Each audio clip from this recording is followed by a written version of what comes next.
This week, the energies of love and fate are heavily influencing your life. Hey guys, this is Sruti Tarot. Welcome to your weekly tarot and intuitive messages for the week of January 5th through 11th of 2026.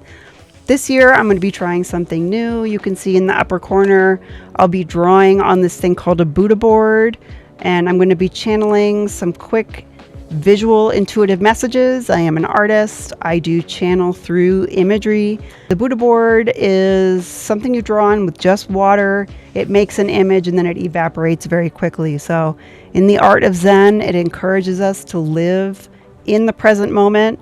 As an artist, it forces me to draw quickly without any thinking, purely intuitively. And also as the image is evaporating, I see different images and icons appear that I will be mentioning in today's reading that are related to messages from this reading. So I hope you like this additional layer of meaning that I'm going to be channeling, and let's get into it. For this whole week, we have these two energies side by side of love and fate. So what I'm getting is not only is your love life fated, there is also a duality this week between your success in working life and your love life. In this imagery, we see these feminine, spiritual looking hands cradling a flaming sacred heart. So what I'm getting is this is referencing a divine counterpart connection that is coming into your life soon or is already in your life that you may be at a distance from.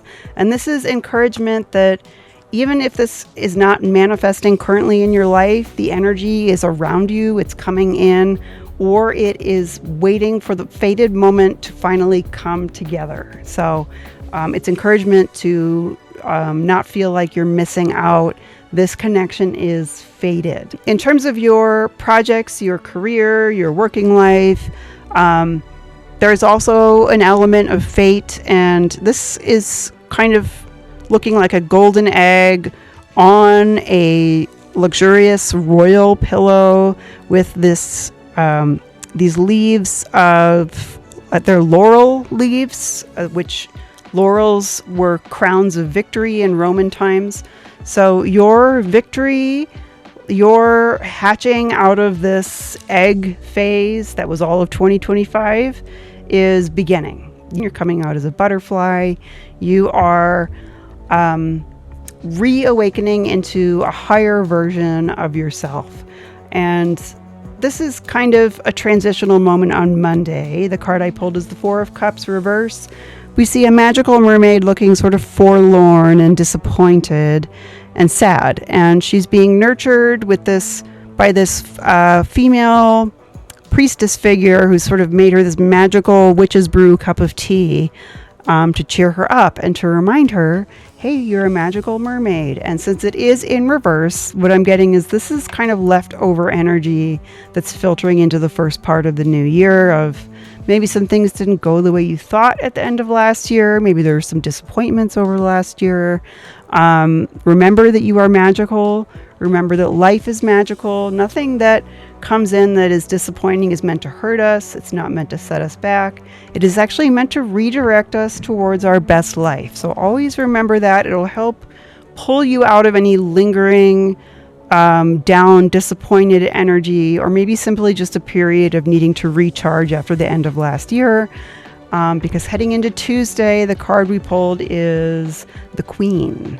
You are this queen. You are back on your mission. You are upright. You are holding your sword of truth and justice with a crown on your head in your beautiful rose garden. And the words at the bottom of the card say determination and sacrifice, and additional bit of layer of information, a rune that I have these rune dice that I throw onto the reading. And this rune, which means inner light, fell out onto this card for this day. So your own inner light is really shining out on this day. This was an additional oracle message that I pulled, showing that you are taking off your mask and revealing your rainbow aura, your magical aura this week and the beginning of this year. really starting on Tuesday after you've sort of brushed off the residue of some disappointments of the last year. Now, interestingly, on the Buddha board, I started off drawing these vine-like images from which the rest of the imagery really flowered. So that sort of echoes the vines on this card. All of the work you're putting in, even if it feels slow, is kind of growing this garden that is like exponentially growing things behind the scenes that are soon going to flower as you continue to hatch and come out of this shell. On Wednesday, we see the first signs of a romantic energy. There's a hint of a Two of Cups energy, even though it says temperance. These two cups in the imagery were stronger for me than the actual words, especially with this sort of stained glass looking kind of bridge of water connecting the two of them, even across this mountain range, this kind of distance of time and space. And this North Star in the center kind of reminded me of some kind of North Star of a fated connection. So in reverse, what I get again is that you're either having this love connection enter your life very soon, or it is presently in your life at a distance, and the connection is not broken. It is still this bridge. Again, interestingly, on the Buddha board, a bridge over a body of water came up that I drew. So you could be at a distance over a body of water from this person, or over a mountain range as is in this card. But either way, you can see that the water, which represents our emotions, is unbroken. Also on the Buddha board, some prominent imagery was the bridge, the water. A fish came out very prominently, which could symbolize Pisces. The person that you're connecting with could be a Pisces. You could be a Pisces. Fish in general symbolize love connections, emotions, intuition, spirituality. The next image I saw after the fish was a kingfisher bird that I sort of, you'll see me mark the feathers on their head. Finding nourishment in unexpected places is what that represented for me. And that kind of brings me into Thursday's card, which is the Five of Wands. And this is normally a card of conflict. I love this card because it shows sort of turbulence rather than outward conflict. Water doesn't really have a beef with anyone. Water is just, it's either rough or it's calm, but whatever is happening in the energy, this beaver knows how to handle it, knows how to make a dam. The rune for protection came out on this day, so if there is any tension or conflict, you're totally protected. You've actually already protected yourself.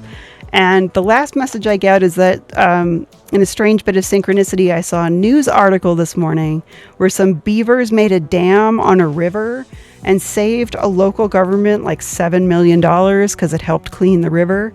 They were already planning to do that project, and the beavers just did it. So that's kind of what I get. If there's like this, any conflict or tension, it's actually kind of strangely working in your favor, and you are protected.